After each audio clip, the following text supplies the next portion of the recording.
Brought to you by Probo.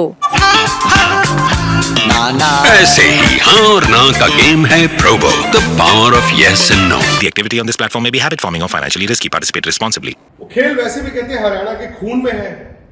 कई Olympic champions आए, Olympic medallist आए। हमारे cricket world cup winner Virender Sehwag हमारे साथ हैं और ये है तोशाम में। और तोशाम में कांग्रेस के प्रत्याशी हैं अरुण चौधरी साहब, जो क्रिकेट बड़े साल से जुड़े हुए हैं। और मैं समझ सकता हूँ भाई पहला ये सवाल बड़ा बेवकूफ होगा कि मैं पूछूं कि आप तोशाम क्या कर रहे हैं, बट पूछ ही लेता हूँ कि आप क्या कर रहे हैं। तो शाम में मैं अपने बड़े भाई अनिरुद्ध चौधरी जी को सपोर्ट करने आया हूँ यहाँ पर, कि उम्मीद करता हूँ कि तोशाम की जनता भारी मात्रा में उन्हें वोट डालकर विजयी बनाएगी, क्योंकि इनसे बेटर कैंडिडेट नहीं मिल सकता तोशाम को। क्योंकि जितने सच्चे ईमानदार ये हैं, बहुत कम ऐसे लोग मिलते हैं पॉलिटिक्स में। तो क्योंकि मेरा लगाव तो मेरे ख्याल से सन 2000 से इनके साथ, उनसे पहले जब इनके फादर चौधरी रणबीर सिंह नेहरा जी प्रेसिडेंट थे, तो वो जब प्रेसिडेंट बने तो उन्होंने मुझे वाइस कैप्टन बनाया था। और तब काफ़ी बातें होती थी उनसे, तो तब से वो लगाव है परिवार के साथ और इनके साथ। तो वही लगाव जो मुझे यहाँ खींच लाता है। और आपके फर्स्ट क्लास क्रिकेट का जो अंजाम है वो भी यहाँ पर हुआ था, हरियाणा से खेले थे आप। मैं पैदा हरियाणा में हूँ, लेकिन मैं पला बड़ा दिल्ली में हूँ, खेला सब कुछ दिल्ली में। लेकिन जो मेरा आखिरी मैच था फर्स्ट क्लास सीजन का, वो मैंने हरियाणा, क्योंकि मैंने सर को प्रॉमिस किया था कि मैं जाते जाते एक सीज़न ज़रूर हरियाणा से खेल के जाऊँगा। वो मेरा आखिरी सीज़न था जब अनिरुद्ध ने मुझे बुलाया कि आप आओ यहाँ से खेलो, तो मैं खेल के गया। अच्छा, आप दोनों को जितना मैं थोड़ा बहुत जानता हूँ, फोन आपने इनको किया था कि मैं आ रहा हूँ?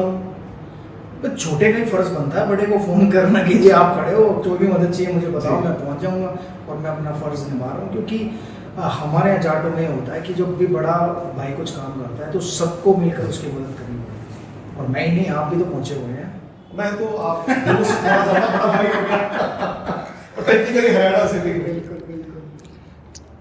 बताइए क्या बताऊं? आपके छोटे भाई जो है वो इतनी दूर से आपके लिए आए हैं। आमतौर पर क्रिकेटर्स कहाँ जाते हैं? नहीं जाते। और वीरू हमेशा आते हैं और कभी मुझे बोलने की ज़रूरत नहीं पड़ती। और मैं तो अब ये यहाँ खड़ा है, पर मैं यही बोलूँगा, मैं इस चीज़ का आभारी हूँ, ग्रेटफुल हूँ, क्योंकि ये उनमें से है, उन क्रिकेटर्स में से है जो दिल के भी बहुत अच्छे हैं। जितने अच्छे प्लेयर थे उससे भी अच्छा इनका दिल है। तो मेरे को बहुत अच्छा लगता है जब हमारी जब भी मुलाकात होती है, जब भी हम बैठ के बात करते हैं। मतलब हमारी क्रिकेट की कम बात होती है, बाकी लाइफ के बारे में हमारी ज़्यादा बात होती है। आपसे मेरी मुलाकात हुई थी तकरीबन 2 हफ्ते पहले। तब कैंपेनिंग इन्होंने स्टार्ट की थी और गाँव जा रहे थे। मैं देख रहा था एक दिन में 15 रैलीज। अब तो काफ़ी रैलीज आपकी होगी, अब तो बल्कि मतलब खत्म होने वाला है। सो अब आप अपने आप को कैसे असेस करते हैं? तोशाम की जनता ने कितना एक्सेप्ट किया आपने? तोशाम की जनता में एक्सेप्टेबिलिटी कंप्लीट है। मैं ये नहीं कहता कि 100% वोट्स मुझे मिलेंगे, पर एक्सेप्टेबिलिटी के मामले में कोई इशू है नहीं बिल्कुल भी। क्योंकि सबसे बड़ी बात यह है कि हमारा परिवार इस कॉन्स्टिट्यूएंसी, इस पूरे ज़िले के साथ में बहुत गहराई से जुड़ा हुआ है। और मेरा गांव तोशाम हल्के में ही पड़ता है। और मेरे दादाजी भी, उनका पहला चुनाव कांग्रेस पार्टी से था, तोशाम हल्के से था। मेरा भी पहला चुनाव है कांग्रेस पार्टी से है, तोशाम हल्के से है। और कहीं ना कहीं जैसी मुझे उम्मीद है वैसे ही यहाँ के सभी लोगों की जो हमको परिवार मानते हैं, वो मुझे परिवार मानते हैं, मैं उनको परिवार मानता हूँ। तो उनकी भी एक उम्मीद है कि काफ़ी समय से यहाँ इलाका पिछड़ता चला गया, तो एक ये उम्मीद जागी कि हाँ, ये आके एक कोशिश करेगा कि वापस से यहाँ पर विकास की गति बढ़े। और जो आपने कहा कि इलाका पिछड़ता गया, और इन 20 दिन में या आप 1-1.5 साल से जा भी रहे हैं, तब जनता के बीच इतना जाते हैं, बहुत सी छोटी छोटी बातें पता चलती हैं। तो ऐसा क्या है जहाँ पर आपको लगता है तोशाम पिछड़ा है और आप इसे कैसे सही लेके आए?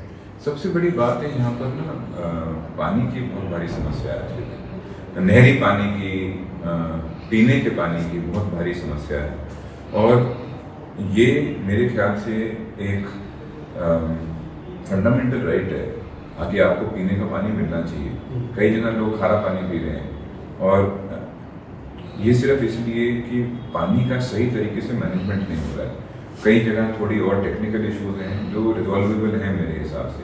क्योंकि पहले यहाँ पानी आता था, जैसे निगाना फीडर है, जिस गांव के नाम पर वो फीडर है उस गांव में पानी नहीं आता वहाँ, मतलब पिछले काफ़ी समय से वहाँ पे पानी ही नहीं आ रहा। कई और उसमें और बाकी जगह पर भी कई जैसे पीने के पानी की समस्या उसी कारण बनी हुई है और ये पब्लिक हेल्थ इशू है। और फिर दूसरी चीज़ क्या है, आपका वाटर लेवल धीरे धीरे नीचे चला गया। इस प्रेजेंट गवर्नमेंट ने जहाँ नहर थी वहाँ पे पाइप्स लगा दी, तो शायद इस सोच से लगाई होंगी कि लीकेज नहीं होगी, पर उसका जो एक बहुत बड़ा उसका असर पड़ा है कि धीरे धीरे वो ग्राउंड वाटर को रिचार्ज करते हुए चलते थे। अब वो ग्राउंड वाटर रिचार्ज ना होने के कारण धीरे धीरे पानी का स्तर नीचे चला गया है। और यहाँ पर एक और चीज़ मैंने देखी है यहाँ पर कि कैंसर बहुत बढ़ गया है इस इलाके में, मतलब हमारे पूरे ज़िले में वैसे कैंसर की शिकायत बहुत आने लग गई है। तो एक हेल्थ इशू है, तो यहाँ पर स्वास्थ्य की सुविधाओं पर ध्यान देना बहुत ज़रूरी है, क्योंकि इस इलाके में तोशाम हल्के में अगर किसी को कोई किसी प्रकार की मेडिकल इमरजेंसी हो तो उसको हिसार जाना पड़ता है या कहीं और या भिवानी हॉस्पिटल में आना पड़ता है। तो स्वास्थ्य की सुविधा और एजुकेशन को लेकर बहुत काम करने की ज़रूरत है। कई ऐसे जैसे खानक एक गांव है जहाँ पे माइनिंग बहुत होती है, जिसके कारण वहाँ पोल्यूशन बहुत है। रेवेन्यू उस पंचायत के पास माइनिंग के कारण है, परंतु उसको उसको गांव में यूज़ करने के लिए एक कमेटी बनी हुई है जिसमें एमपी भी होते हैं, एमएलए भी होते हैं और होते हैं। कई बार उनके आपसी विचार ना मिलने के कारण वो पैसा यूटिलाइज नहीं हो पा रहा। तो इतनी साधन संपन्न पंचायत है पर वो उनका पैसा इस्तेमाल नहीं कर सकते। हर जगह की अलग अलग समस्याएं हैं। तोशाम प्रॉपर में एक ट्रैफिक मैनेजमेंट की समस्या है और जो पानी की निकासी नहीं है वहाँ पे, और पानी की निकासी के साथ में उसकी वाटर ट्रीटमेंट भी होनी चाहिए, तो ड्रेनेज नई सिरे से वहाँ बनानी ज़रूरी है। तो बहुत काम है यहाँ करने को। तो मैं हैरान हूँ कि अब तक इतने सालों से पिछले कुछ सालों से यहाँ काम नहीं हुआ। फिर आप इनको तकरीबन 20 साल से तो जानते हैं, तो एक चीज़ होती है ना कि walk the talk. Aniruddh Chaudhary को आप जो जानते हैं उस बिना पे जो इन्होंने अभी बोला ये करेंगे, इसमें तो कोई शक की दोहराई नहीं है, कोई कुछ सोच भी नहीं सकता है, क्योंकि जो काम जब ये बीसीसी में आए थे, ट्रेजरर बने थे या मैनेजर पे जाते थे, जो चीज़ें ज़रूरी होती थी खिलाड़ियों के लिए वो ये करते थे। हरियाणा क्रिकेट में जो भी मैं दिल्ली से खेला और मैं फिर हरियाणा जाऊँ, हरियाणा में हम लोग टॉप के होटल्स में रुकते थे, हमें टी दिल्ली से ज़्यादा बेटर मिलता था, हमें फैसिलिटी ज़्यादा बेटर मिलती थी, जो कह दिया वो हो जाता था यहाँ पर। तो वो सब एक्सपीरियंस उनके पास है कि कैसे एडमिनिस्ट्रेशन चलाते थे, तो ये भी एक तरीके का एडमिनिस्ट्रेशन है। तो मुझे तो पूरा विश्वास है और मैं तोशाम की जनता को विश्वास दिला सकता हूँ कि अगर ये आते हैं जीत कर तो आपको निराश कभी नहीं करेंगे, कुछ ना कुछ खुशी देंगे आपको। 8 तारीख को आप आ रहे हैं इनको मुबारकबाद देने के लिए? बिल्कुल बिल्कुल बिल्कुल। चलो, थैंक यू। ज्वाइन कीजिए स्पोर्ट्स तक का टेलीग्राम चैनल, जहां एक्सपर्ट्स देंगे आपको फैंटेसी पिक्स, मिलेगा एक्सक्लूसिव कंटेंट और सबसे तेज अपडेट्स। अपने गेम का लेवल बढ़ाइए सिर्फ और सिर्फ स्पोर्ट्स तक के साथ।